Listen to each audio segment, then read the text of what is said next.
On Monday, the House of Lords heard calls by one Labour peer to exclude Prince Harry and other non-working royals from the pool of people King Charles can choose from to stand in for him in case of illness or absence from the country.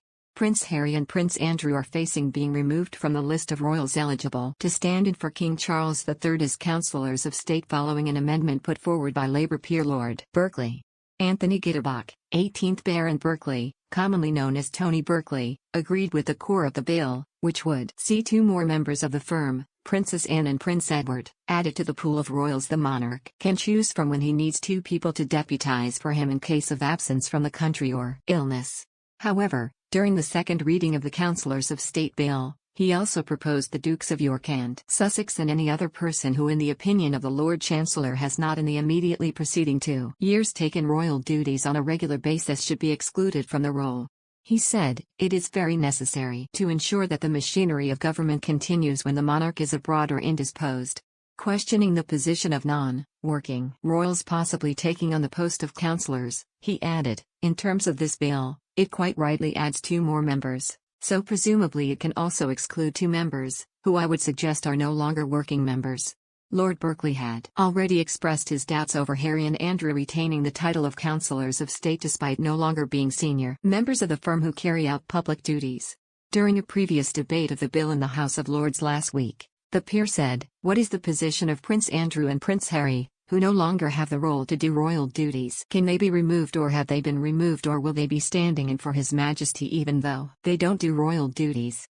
Lord Berkeley's position adds insult to injury in particular for Prince Harry, commentator Richard Eden said, noting both the Labour peer and the Duke of Sussex attended the same school. He wrote in the Daily Mail, "It will add insult to injury for Prince Harry that the peer who put forward an amendment at the House of Lords yesterday, trying to prevent him from ever representing the King as a Councillor of State, was a fellow Old Etonian."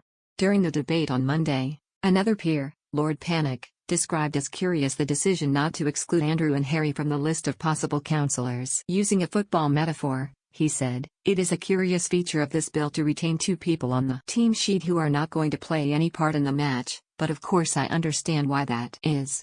He then called on the government to undertake a review of the existing arrangements to see whether they are appropriate for the modern world.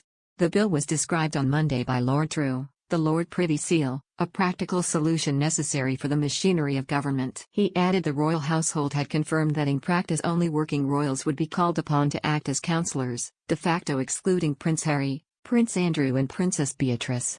Speaking to the upper house in Parliament, Lord True said, "The functions councillors of state undertake can include, for example, indicating assent to legislation, formally approving appointments, and providing authority for the affixing of the Great Seal to documents, such as royal proclamations.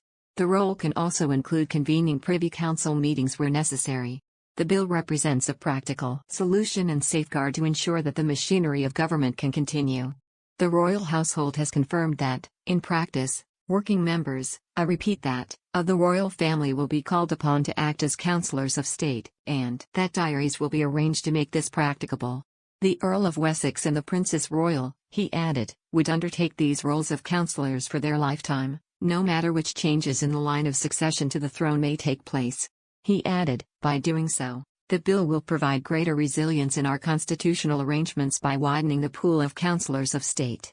In accordance with the current law in place, the Regent Act 1917 and 1953, the position of Councillor of State can be filled by the sovereign's spouse and the next 4 people in the line of succession who are over the age of 21.